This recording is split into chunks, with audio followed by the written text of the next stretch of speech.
हमारे चैनल को सब्सक्राइब करें और नई अपडेट्स के लिए घंटी के बटन को जरूर दबाएं।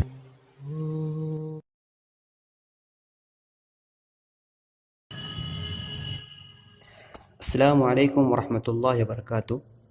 नाज़रीन इकराम, गुजरात फाइल्स पसे पर्दा हक़ाइक़ का इंकशाफ अज़ राना अय्यूब।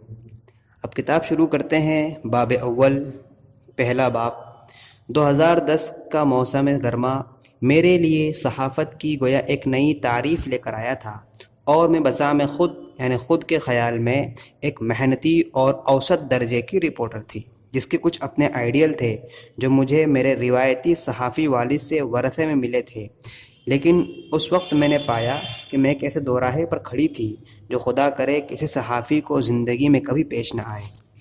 एक तवील बीमारी की छुट्टी के बाद 2010 में मैंने तहलका के ऑफ़िस में अपना काम दोबारा शुरू किया था। शहर के तमाम डॉक्टर मिलकर भी मेरे मरज़ की तशख़ीस नहीं कर सके, यानी मेरी बीमारी का पता नहीं लगा सके। हाल ही में नक्सल तहरीक के मरकज़ गढ़चिरौली से एक असाइनमेंट करके लौटी थी।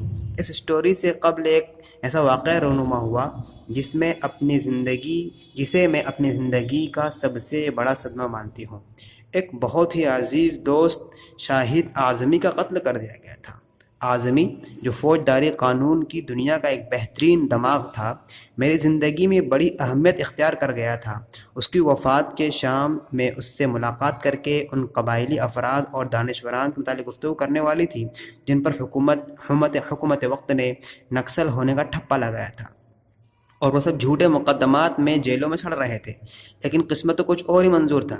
मैं अपनी भतीजी की ज़िद की वजह से उससे मिलने न जा सकी और घर ही पर रुक गई। उस दिन मेरी भतीजी की 7वीं सालगिरह थी। मैंने बाद में देखा कि मेरे फ़ोन पर दर्जनों मिस्ड कॉल और पैगामात थे जो मुझसे पूछ रहे थे कि शाहिद पर क्या गुजरी। बकिया हालात मुझे दोस्तों के लामुतनाही फ़ोन के सिलसिले, यानी मुसलसल फ़ोन के सिलसिलों और न्यूज़ चैनल की ब्रेकिंग न्यूज़ से मालूम हुए।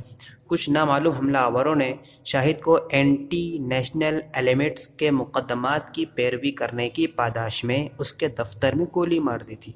हाल ही में शाहिद के दलाइल की वजह से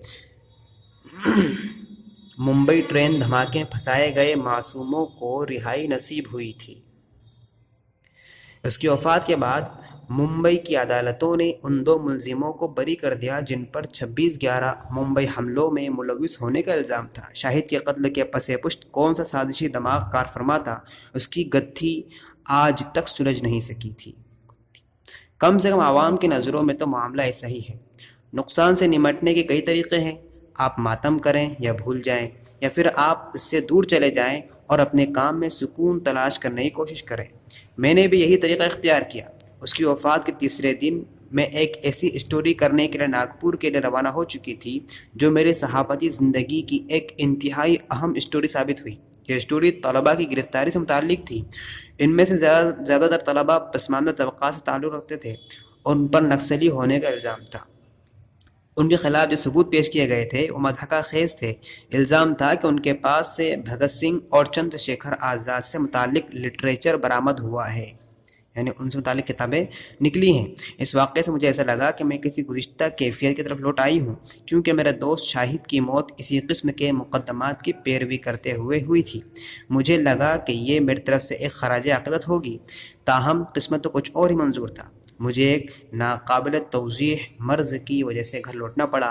बाद में पता चला कि डिप्रेशन था, यानी मैं वहाँ गई तो वहाँ पर मुझे ऐसी बीमारी हो गई जिसे डॉक्टर लोग पकड़ नहीं पाए। फिर बाद में मालूम पड़ा कि डिप्रेशन है। तशख़ीस तब हुई जब मेरे घबराए हुए वालिदैन ने मेरी हर किस्म की जांच करवा कर ब्रोंकोस्कोपी से लेकर MRI तक सब मुआयने हो चुके थे। एक दूसरे डॉक्टर्स ने तो मेरे वालिदैन तो यहाँ तक मशवरा दे दिया कि ये मुझे TB की दवाइयाँ देना शुरू कर दें। लेकिन किस्मत अच्छी थी कि इत्तेफाक से मुझे मुंबई के एक मशहूर फिजिशियन का पता चला। उनका घर जनूबी मुंबई वाक़ था, यानी साउथ मुंबई में।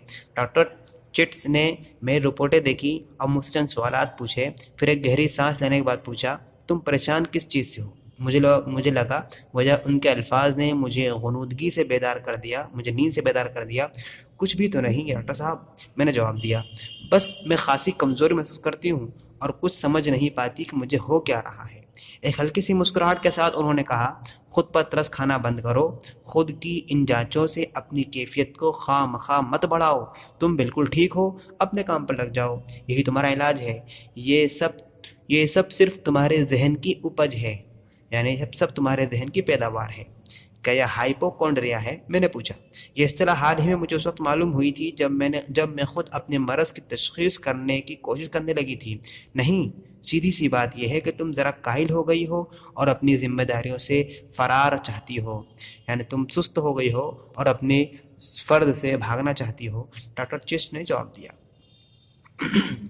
اگلے 2-4 روز تک میں ڈاکٹر چٹس سے مشورے کا مطلب نکالنے کی کوشش کرتی رہی. کاہلی کے انہی ایام کی بات ہے, ایک دن میری والدہ نے میرے اندر تبدیلی لانے کا فیصلہ کیا. اماں میری سب سے اچھی دوست ہے, انہوں نے کبھی اسکول کا منہ نہیں دیکھا. ابا ہی ان کے استاد تھے. وہ کہتی تھی کہ وہ میرے ذریعے اپنے خوابوں کو جینا چاہتی ہیں. جب بھی میں بغاؤ پر اترتی تو وہ میری طرفداری کرتی, میرے لیے جوڑ توڑ کرتی اور آخر گھر میں سب کو ہتھیار ڈالنے پر مجبور کر ڈالتی. اس دن کافی کی پہلے دیتے ہوئے انہوں نے مجھ سے پوچھا, تو کیا اپنا کام چھوڑ رہی ہو؟ میں نے کندھے اچکائے. میری دلچسپی صرف کافی میں تھی جو وہ میرے لیے لائی تھی, لیکن وہ کب ماننے والی تھی. اپنی خاص عادت کے مطابق بستر پر میرے قریب بیٹھ گئی اور انقلاب یعنی معروف اردو روزنامہ پڑھنے لگی. 10 منٹ تک اخبار پڑھنے کے بعد وہ میری طرف متوجہ ہوئی. میں نے انہیں درمیان ہی میں روکتے ہوئے کہا, اماں اگر آج کے اس اخبار میں کوئی بھاشن ہے تو مجھے معافی رکھیے, میں اس کے بغیر ہی بھلی ہوں. ارے نہیں, تم نے سہراب الدین کے بارے میں پڑھا ہے؟ انہوں نے مجھ سے پوچھا. نہ جانے کیا وجہ تھی کہ نام سن کر میری دلچسپی بڑھ گئی. دل ہی دل میں میں نے سوچا, کیوں نہیں, سہراب الدین کو میں کیسے نہ جانوں. ہمارے دور کی سب سے متنازع شخصیت یعنی سب سے مختلف شخصیتوں میں سے ایک, نریندر مودی سے پہلی بار اسی کے سبب تو روبرو ہوئی تھی. سن 2007 میں گجرات کے 3 اعلیٰ افسران سرخیوں میں تھے کیونکہ ان کے قریب ترین رفیق کار رنجیش رائے نے انہیں ایک ادنیٰ درجے کا مجرم سہراب الدین کو فرضی انکاؤنٹر میں قتل کرنے کے الزام میں گرفتار کیا تھا. بقیہ انشاءاللہ آئندہ قسط میں